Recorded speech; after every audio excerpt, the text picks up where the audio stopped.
Kata Hassan Wajdi, kita bekerja sama dengan DAP kerana kita telah capai persetujuan, kerana DAP berjanji tidak akan menyentuh soal raja, soal Melayu, soal Islam. Punya bodoh, punya politik. Patutlah tak pernah menang dalam pilihan raya. Politik tak semudah itu. DAP pun tak sebodoh itu. Kalau dia langgar perlembagaan, awal-awal lagi dia kena haram. Dia tak akan secara terang-terang cabar Islam agama resmi. Dia tak akan terang-terang cabar agama Islam ataupun bahasa Melayu. Tapi dia buat dengan cara lain. Dia tidak akan tebang dengan golok pisau dan pangan. Dia akan hiris dengan pisau jilet Supernaset Cak Buaya. Dia masuk pelan-pelan. Dia test market. Dia main kacau-kacau logo bendera. Dia masuk cara halus. Dia pertikai soal persijilan halal. Padahal tak ada kena-mengena dengan dia. Makanan halal tak halal ni bagi orang Islam, bagi bukan Islam tak makan, nak makan apa pun. Urusan sijil halal ni urusan untuk orang Islam. Kamu bala, kamu nak makan apa makanlah. Nak bantai todi bantailah. Nak kopi dukung wali adil lah bala oi. Yang nak buat sijil halal ni nak jaga maslahat orang Islam. Yang seorang tokoh dia piduk kalau soal sijil halal ni apa pasal? Tengok sebab apa? Pisau jilet. Dia persedakan soal solat hajat. Solat hajat ni bukan main-main. Ini bukan cerita panggung wayang. Solat antara istilah yang telah difatwakan eksklusif untuk orang Islam. Kalimah Allah, kalimah solat, Kaabah, Baitullah tak boleh dipersedakan orang bukan Islam sebab dia bukan ahli syahadah. Ni boleh perseda-sedakan soal taubat. Sebab tu kata qul ya ayyuhal kafirun la a'budu ma ta'buduna wa la antum 'abiduna ma a'budu sampai akhir ayat. Beritahu pada orang-orang kafir. Ni panggil kafir marah. Pada panggil gapo? Kafir bukan penghinaan. Dia perkataan sifat bagi orang yang tidak menjadi ahli syahadah. Kafir. Menghina ke tidak? Pilihan kamu lah. Tapi kafir tetap kafir. Kalau tidak ayat Quran kena ubah. Qul ya ayyuhal non muslimun. Kalau bahasa biasa, babi tukar khinzir, tak apa. Tapi soal kafir itu istilah dalam Al-Quran yang tak boleh nak baiki. Berapa banyak perkataan dalam Al-Quran kafirun, kafirun, kafir. Bukan soal nak menghina, bukan soal nak bergaduh.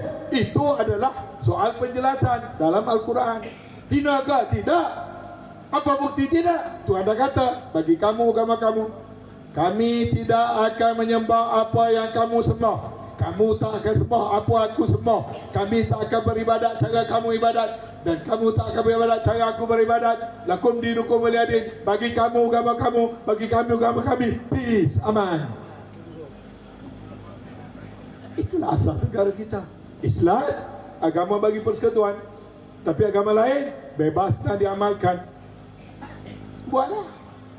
Asal jangan langgar peraturan. Jaduk kalut soal kuil ni sebab langgar peraturan. Jaduk kalut setengah perkara bila langgar peraturan. Undang-undang yang ada itu saja. Bukan menentang soal orang India nak sembahyang di kuil. Sila. Bukan benda baru. Batu cave dulu sunyi sepi. Sekarang hebat bukan main kan? Tak apa. Bukti pergi Kelantan. Kan tempat lain mungkin mati lain mereka. Ni Kelantan yang pang mereka ni. Patung Buddha tidur paling panjang di Malaysia ni ada di Perak ke? Ada di Johor ke? Ada di Penang ke? The longest sleeping Buddha berada di Kelantan. Elok dah ada the longest sleeping Buddha. Waktu Tok Guru ni Aziz, ulama besar dalam PAH jadi menteri besar, elok-elok ada sleeping Buddha, ada pula ada sitting Buddha, the biggest sitting Buddha. Tak cukup dengan Buddha tidur, dah ada Buddha duduk cokoh. Zaman siapa? Zaman PAS. Siapa menteri besar? Ulama. Ada di alat? Tidak. Ada di sekat? Tidak. Lakum dinukum waliyadin. Padahal berapa ramai, berapa persen yang agama Buddha kat Kelantan tu? Tak ada 6 tahun kemudian dah ada sleeping Buddha, dah ada sitting Buddha, ada pula standing Buddha, besar punya standing Buddha. Bukan Batu Cave, Kelantan. Dibaca. Sleeping Buddha di Kampung Beruk, the sitting Buddha di Kampung Muara, the standing Buddha dibaca. Di Kelantan. Waktu Barisan Islam mereka ke? Tidak, waktu PAH mereka. Ini buktinya Islam dan PAS tidak ada masalah soal amal ibadat yang bukan. Jadi yang takut dengan PAS ni kenapa? Tuan-tuan, satu-satunya parti yang berbagai kaum adalah PAS. UMNO, saya jadi ahli majlis tertinggi UMNO 28 tahun. Saya hadir dalam musyawarah majlis tertinggi UMNO, tak pernah ada orang bukan Islam dalam musyawarah ini. Tak pernah ada yang bukan Islam jadi ahli majlis tertinggi UMNO. Saya masuk jadi ahli jawatan kuasa pusat PAS. Nak mesyuarat, baca ayat punya panjang, baca Quran punya panjang, tengok-tengok ada Hindu di sini. Jawatan kuasa pusat PAS dapat bermesyuarat, dasar PAS ada bukan Islam ahli mesyuarat. Dalam PAH ada Cina, dalam PAH ada orang asli, dalam PAH ada India, dalam PAH ada macam-macam, ada orang Siam. UMNO, Parti Pertubuhan Kebangsaan Melayu Bersatu. PAS, Parti Islam, bangsa, berbagai-bagai bangsa.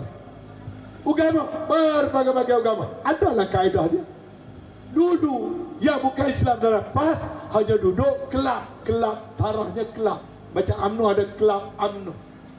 Sekarang dalam PAS, Dewan Himpunan PAS, satu dewan sudah setara dengan ada Dewan Ulama, Dewan Pemuda, Dewan Muslimat. Sekarang sudah ada Dewan Himpunan Parti berbagai kaum. PAS lah parti yang paling toleran. PAS yang buktikan menjaga rakyat berbagai kaum, berbagai agama. Kalau yang berbagai kaum, berbagai agama PAS boleh terima, apalah sangat UMNO yang satu kaum, satu bangsa, satu agama.